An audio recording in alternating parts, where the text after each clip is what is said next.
Welcome to the talk show Cohesion Policy, 30 Years of Success, Past and Future. As 2018 marks this anniversary, we are looking at the way cohesion policy has accompanied the evolution of the European Union over these past 3 decades. Being the EU's main tool to reduce disparities, this policy aims at promoting and supporting the overall development of EU member states and regions. It is targeting not only the EU's poorer countries, but also the poorer regions of the EU, richer countries. All in all EU regions benefit from cohesion policy. Well, you might not hear the term cohesion policy that much on an everyday basis, right? But get to the essence of it, think of how much you hear the term employment, and now think that cohesion policy has helped create at least 1 million jobs in the EU between 2007 and 2013, therefore throughout the crisis. And it is the same when you hear investment, research and innovation, infrastructure, broadband and even access to clean water. To open it, I'm very glad to invite to this stage European Commissioner for Regional Policy, Corina Crețu. Please. Hello. Please.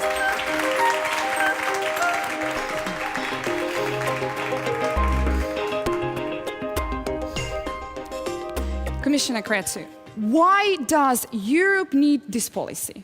First of all, I think it's an historic moment for cohesion policy. It's a moment of celebration, and we would like to be very much aware about this solidarity in terms of financial means that you spoke about, and they are translated in projects, in social, economic, and I think it's a very strong political sign just before the adoption of the next budget for post-2020 to show that this policy, which is the most visible in the life of the people, should continue to help not only poor regions, as you said, but also rich regions. You know very well that they have still pockets of poverty, unemployment, so we have to be solidar. So thank you very much for inviting us, and thank you for all of you for being here.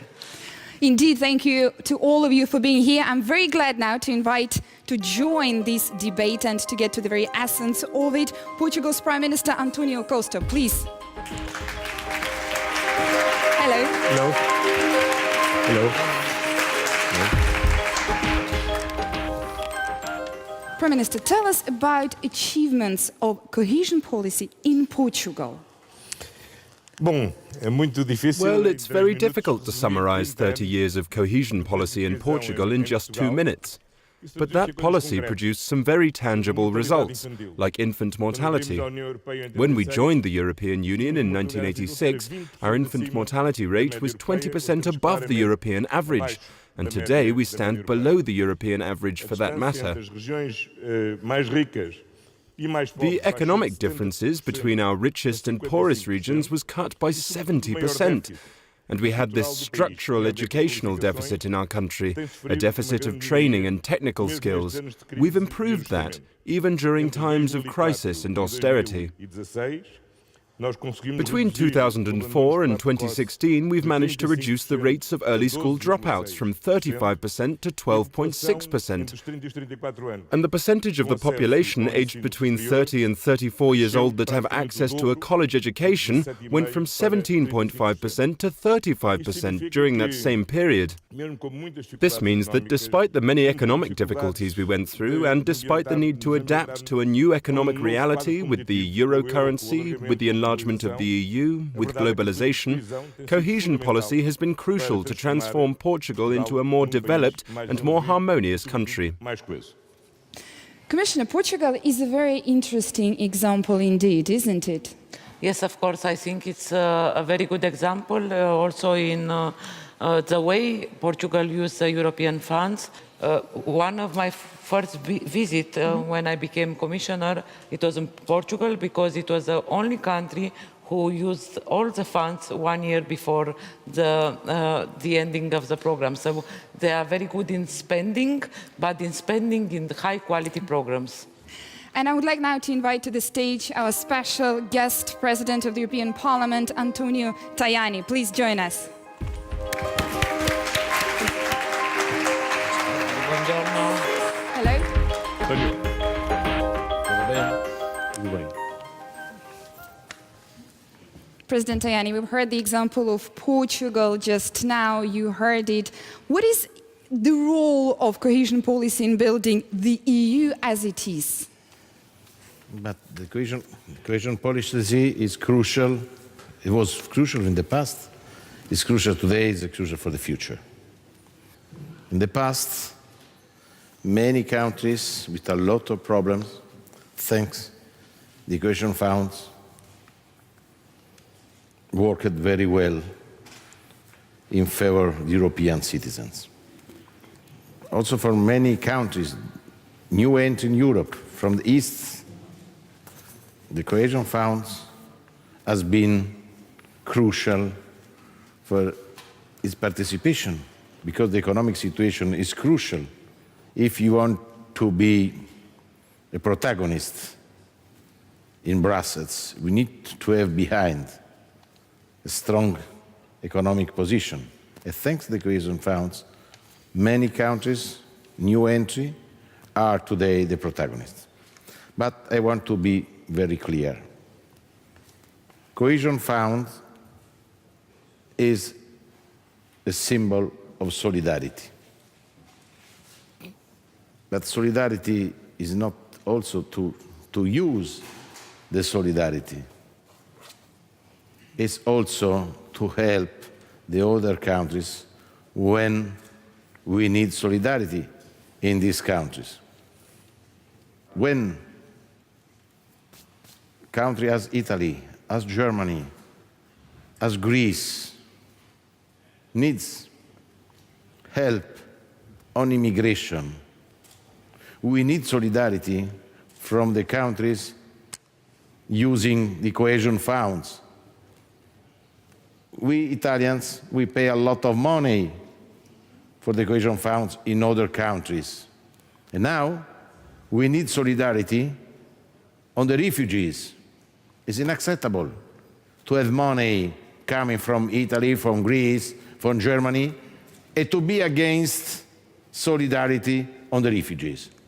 For this, cohesion funds is a flag of solidarity.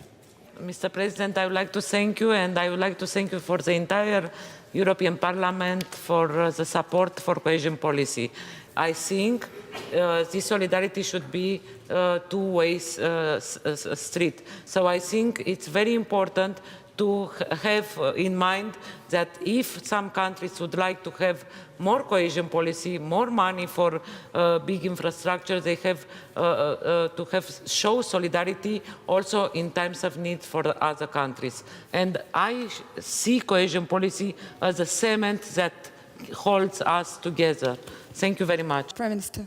I would like to make a comment regarding what Mr. Tajani just said. Cohesion policies are not just about economic reforms. They are deeply rooted in European fundamental values. Cohesion policies have allowed the European Union to reach cities, towns and streets in every part of our territory. Cohesion policies act as the strongest link between the European Union and its citizens. On this moment, I would like to tell you that we have the video message from the President of the European Commission, Jean-Claude Juncker. Let's all take a look and we continue our discussion here on stage.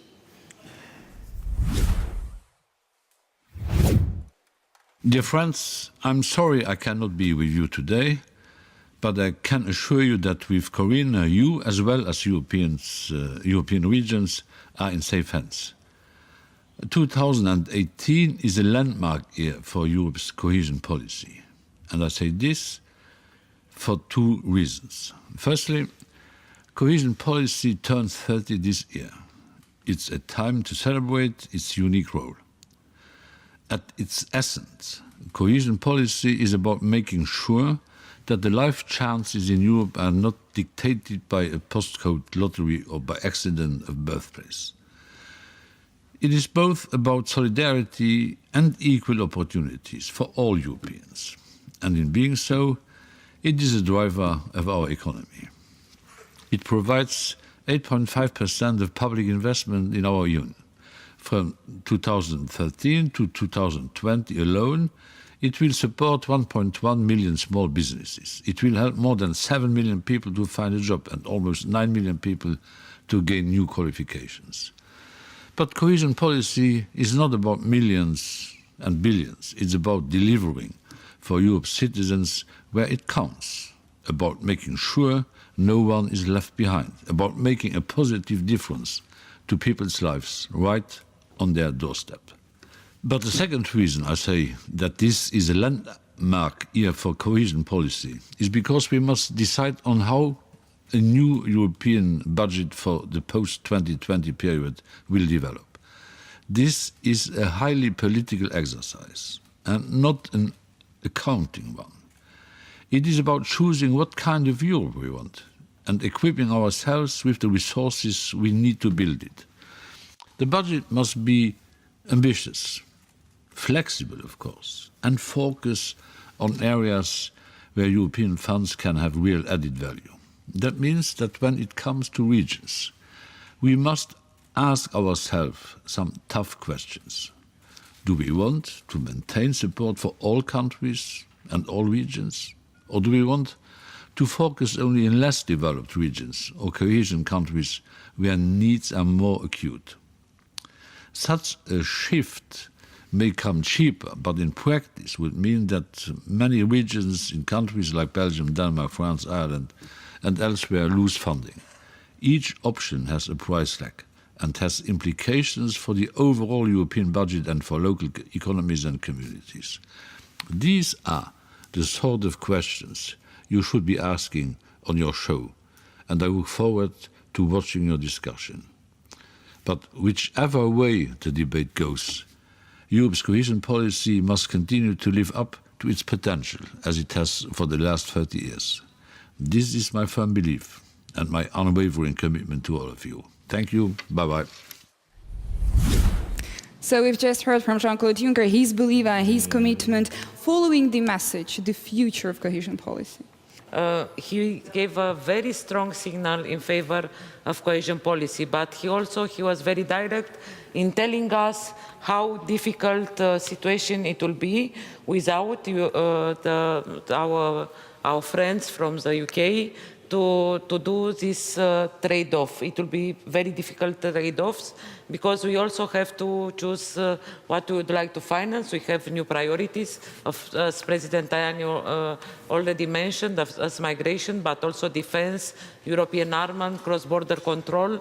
These are areas until now European Union had no any attributions, and now we have to decide how to accommodate these new priorities into the EU budget post-2020. President Tajani.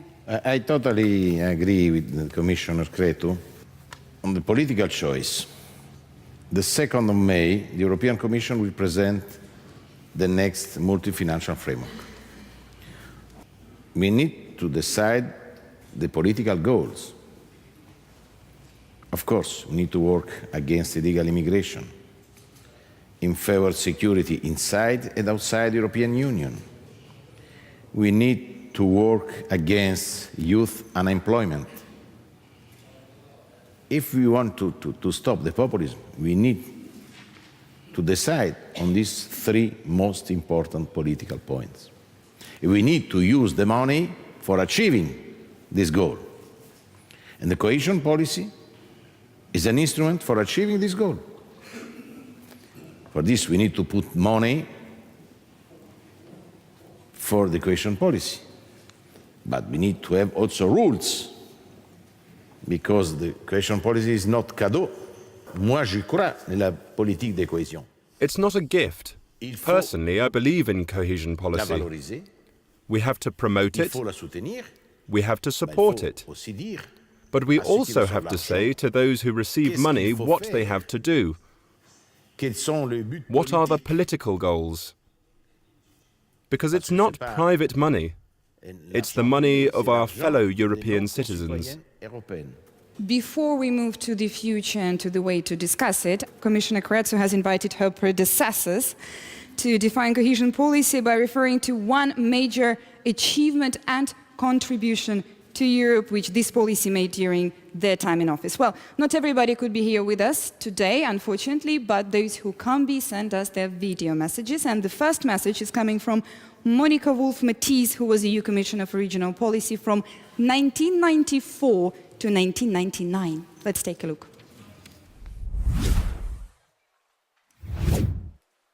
One of it, for sure, was the 1999 Berlin summit, where member states agreed on the financial perspective for the following years. And what was most important for me was the fact that we were able to secure the structural funds as a powerful means to support economic and social cohesion, and that we managed to fight back the efforts of member states to reduce funding. And what's important as well is that we agreed on a reform of the structural funds, meaning on the one hand to concentrate all means on the poorest regions, and on the other hand to phase out regions that had reached the average GDP, thereby showing that structural funding really was successful. And I hope that we'll continue in that way. And looking at this picture, Michel, I see you conducting the Berlin Millennium Symphony, and I hope that we both are able to secure structural funding for the future. Nice meeting you again. Well, Michel Barnier, please, that's the moment for you to join.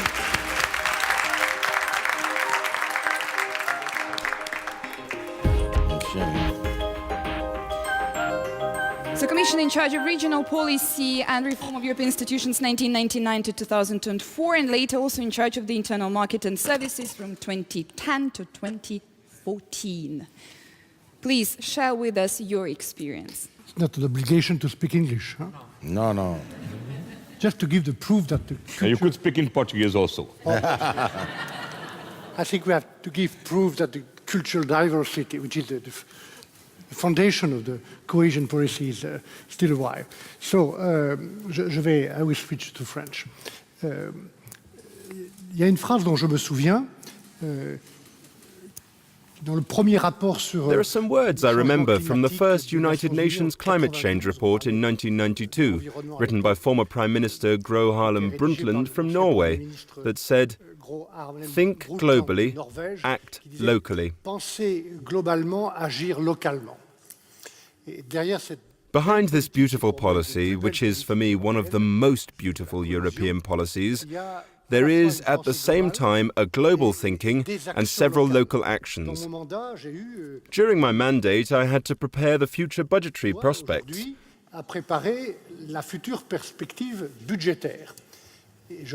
I bring this up because, in the name of global thinking, I fought with all regional teams, for whom I am grateful, and the European Parliament to safeguard regional policy. Because at the time, in this new millennium, there was a debate with economic reports that blamed regional policy, saying it was useless. In all regions, with the help of some associations like the Conference of Peripheral Maritime Regions of Europe and others, we came up with some ideas. And one of these ideas was to put some coherence between the future regional policy and the Lisbon Agenda. And we qualified regional policy. We decided to focus on big European issues.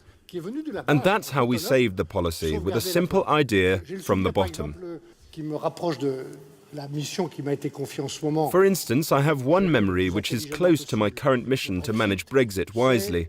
This is the Peace Fund for Northern Ireland.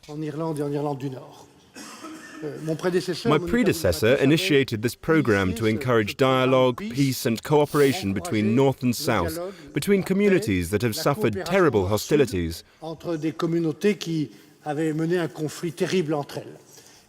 What I have done is to start with the second generation of this peace program, to put it in the mainstream European budget and save it. All my successors have continued until today. We can ask ourselves the question, with British people who want to leave the common market and the European Union, leave our policies, personally, I want the Peace Fund to continue as a tool. Why do I tell you this with some emotion? Because when I was Commissioner, my first visit was to Belfast. There I was very lucky to meet two figures who won the Nobel Peace Prize, John Hume and David Trimble.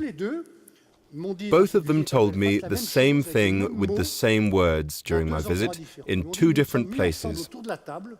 They told me we all sit at the same table to establish peace, not thanks to London, Dublin or Belfast, it's because of Brussels. I have never forgotten those words. Thank you. Thank you very much. And on this note, I would like to invite to the stage the next commissioner who followed Michel Barnier in 2004. I'm inviting on stage Danuta Hübner, European Commissioner for Regional Policy from 2004 to 2009. Sorry, I have to leave because... But before I want to thank you, the Commissioner Cretu, because she helped my country after the terrible earthquake. Because there is Euronews, la voglio ringraziare di cuore. I want to thank you, Commissioner Cretu, heartily for what you did for my country, for the help that was given with great timeliness to the populations affected by the earthquake that devastated central Italy in 2016. It has always been available and ready to help populations in difficulty and has done everything in its power to solve every bureaucratic problem. And I want to thank you very much in my mother tongue. Thank you very much. Ringraziare di cuore nella mia lingua madre. Grazie di cuore. Thank you.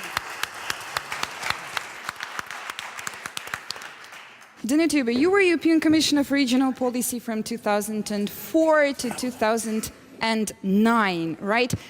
How has cohesion policy contributed to the EU during your term? When I became a commissioner, there was a very special time in Europe because there was just the big enlargement and the 10 new member states came to Europe with all variety of the new member states. And I think this is important to remember that it was that cohesion policy made Lisbon agenda open to across the regions, to all European regions, not only to rich ones, or which was sometimes the tendency. Secondly, I would also like to say that that was the time when we sort of renewed, gave new life to urban agenda. I remember the first summit in Rotterdam, I think, in December 2004.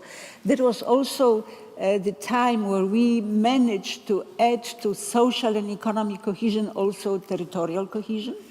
That was also the time when we believed we have now many more member states, they are all poor, we need more money, and we discovered that you can have more money by introducing the innovation. And so that was also the time when we modernized the policy by creating the financial instruments which continue till today, and which increase the amount of money available. But also what I would like to say, because I know that Michel was doing, that you are doing, that Monica did it, we all were going to the regions, and I did more than 240 regions. I was doing it because I heard very quickly that there were places, there were regions and cities in Europe where never ever anybody came from Brussels, and that was something that I thought was extremely important, so I also did it. And then, of course, there was the normal fight for everything, as you know, and just trying to convince everybody cohesion policy is something that we need in Europe. So there was nothing new. Thank you very much. I do know that you are in a bit of a rush, but I'm asking you to stay for a few more minutes, because we would like to hear now, with a video message, how cohesion policy adjusted and changed between 2010 and 2014 from Johannes Hahn, who was, of course, the EU Regional Policy Commissioner back then, and now he's European Commissioner for Neighbourhood Policy and Enlargement Negotiations. Let's take a look at the video. In general, I assess the transformation of regional policy into a genuine investment policy as the greatest achievement of my mandate. As for concrete policy areas, I would mention the introduction of smart specialization, the reform of the EU Solidarity Fund, the strengthening of cross-border cooperation, through the European territorial cooperation programs and the establishment of urban policy as a central pillar of regional policy. One of my most remarkable projects I could implement during my time in office is this so-called Peace Bridge, where you can see here a model. It's a bridge, pedestrian and cycle bridge across the River Foyle in Derry, Londonderry, which I had the honor to open in June 2011.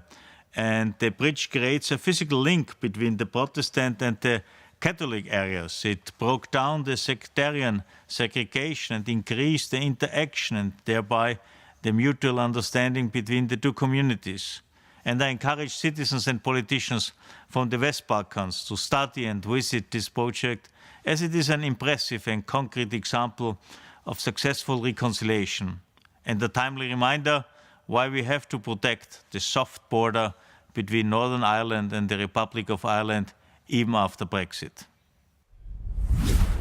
Here was the video message from Before Johannes. the Commissioner will leave, I would like to say how grateful I am to see you so passionate still on cohesion policy. And I would like to thank you very much because, as you said, many things we couldn't do alone. So we are going from one commission to another, building on what we have achieved. Cross-border cooperation is something that we did from Brussels, as you said. And for us, it's very important to preserve this dimension, which brings us together. So I really think that we have to go in the regions. There are 290 regions. And as Danuta said, it's very important to You go increased there. the number of regions. I don't know how you did it, but... Because of the new member states.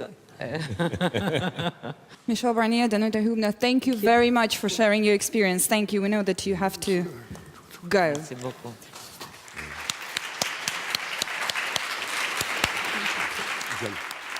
Bientôt. So, Commissioner Kretsu, we heard from your predecessors, and now it's your turn.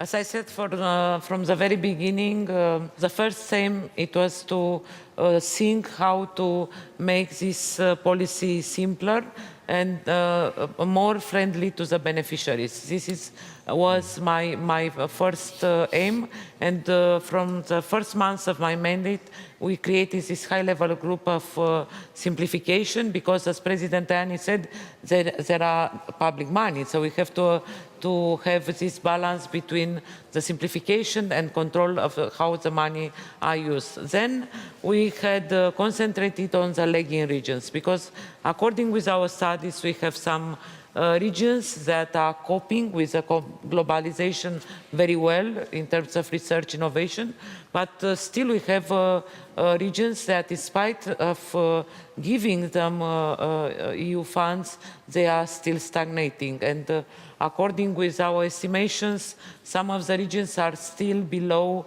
the level that they had before the crisis. I think this cohesion policy kept Europe together in time of crisis. I think we have achieved a lot through the smart specialization, through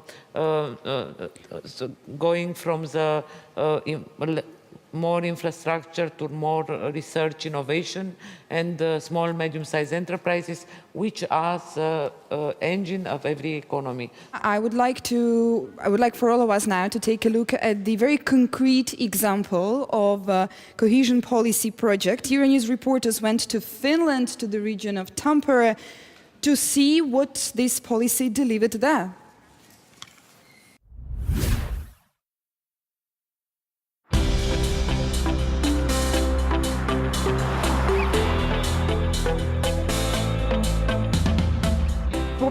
For a better understanding of how the European Union's economic and social cohesion policy has a concrete impact on a region, we're in Tampere, Finland's second largest city.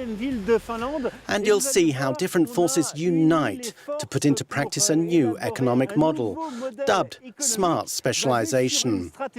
Let's take a look. In this industrial heartland, they're counting on the huge potential of 3D 3D printing to spark economic regeneration. This project, launched in 2015, is co-financed with Cohesion Policy funds. It brings together universities, a training college, and around 100 businesses. In this region, we have a lot of export and tech industry companies that are interested in 3D printing. It makes them competitive and allows them to go to international markets. The objective, too, is to master the full scope of 3D printing. Different techniques, using plastic, of course, but also metal and ceramics. This research and development laboratory was specially built to test business-led innovation. And it works. For example, Antti has developed a knife that's unique in the world. The blade is traditional, but 3D printing enables the titanium handle to be shaped to the user's hand. The manufacturers can do better products. They can achieve lighter structures, more performance, more safety. A rapid time to market, excellent feedback from customers, 2 job hires planned. For Antti, the ecosystem works perfectly. I've been able to discuss personally of the parameters, test results, what kind of pieces we have afforded, for example. The project has helped training standards evolve considerably. This young girl is on an internship here in one of the biggest 3D printing companies in Northern Europe. It's a unique opportunity. It's part of our study program, and it could help us to get a job in the future. Thanks to smart specialization, the temporary region has resisted economic decline and established a new dynamic. Nowadays, we can see that there are companies who are also investing new facilities in the temporary region, which are putting quite much money for more new production sites. So we are happy to think that we are some kind of part of it.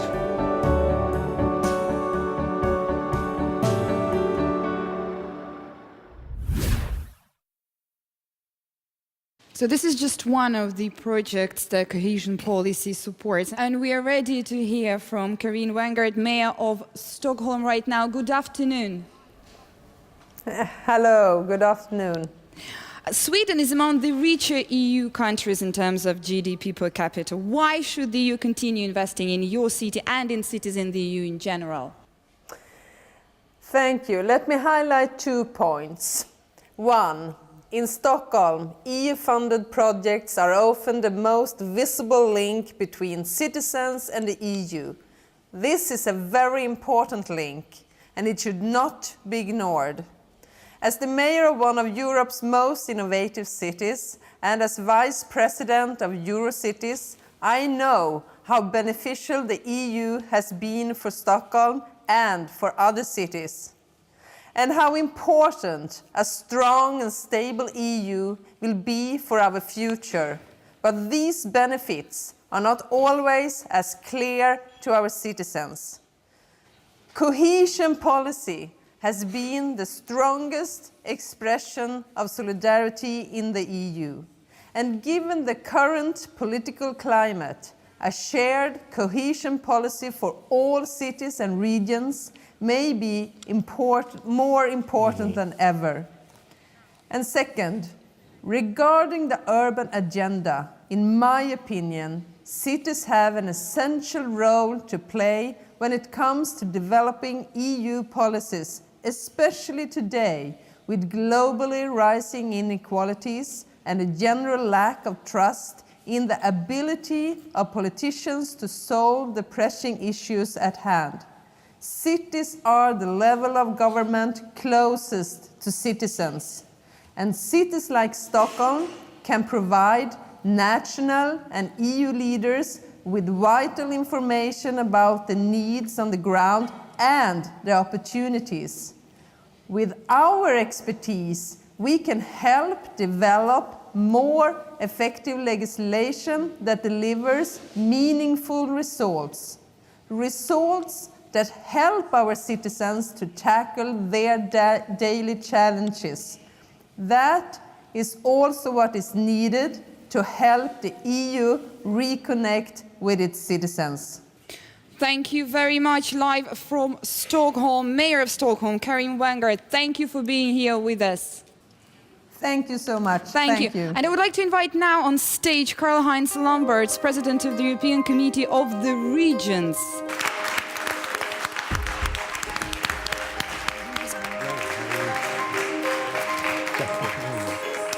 Hello.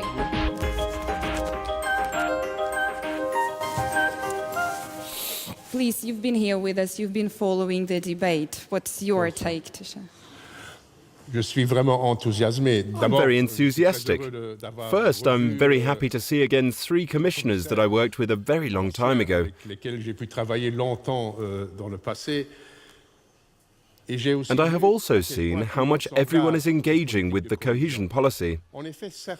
Indeed, some people are saying that cohesion policy is a policy from the past. It's true the past was full of successes, but the cohesion policy is above all a policy for the future. Because it proved how together the Union, the states, the regions and the cities can realize projects that lead to development. Important challenges have to be carried out in the same way. More than ever, we need a strong cohesion policy, and every region and every city can take part in it. Toutes les régions et villes puissent participer. We are working together to share good practices, which in my view are sometimes more important than money. We have here countries like Portugal and also Belgium, Germany, who are using this money for 45 years. We live in the hands of the history where the Eastern European countries will be if they would use this money for so much time. But in the same time, we have to be solidar and exchanging also good practices in using EU funds. I think that this alliance for cohesion policy is a true phenomenon. People are really convinced that with the cohesion policy and their contribution, they can make useful things for their population and for Europe. I think it's decisive. We have to make everybody understand that Europe does not mean Brussels, even if it is also good that Brussels made the decision. It does not mean Luxembourg or Strasbourg. Europe is the place where European citizens are living, in their village, in their city, in their region. The cohesion policy is one which can be realized and implemented on the ground. That is the place where we can prove that the European Union has a real added value. Thank you very much, Prime Minister. Your comment on it. The cohesion policy will have to enlarge its focus on people, and it must be a very important financial tool to the social structure. But it can't lose its fundamental characteristic of being able to work from within governments to different levels, whether it's the regions, cities, villages or councils. These are all obvious key elements in what comes to Europe's government. I wanted to thank Commissioner Crețu for her enormous ability to mobilize us all, national governments, regional committees, local and regional politicians, and populations in general. Because we do want Europe to be able to give new answers, but we do not want Europe to lose all the good things it has done and has to keep doing in order to develop. That means, clearly, that we need to strengthen cohesion policy. Of course we are aware that we have to modernize ourselves, we have to be more flexible, we have to be able to respond to the shocks and to the crises that could arrive in any moment, but at the same time we have to preserve what we have built over and over the years. So I really think that the message is that we need cohesion more than ever. Thank you once again to all of you. Thank you very much. And on this note,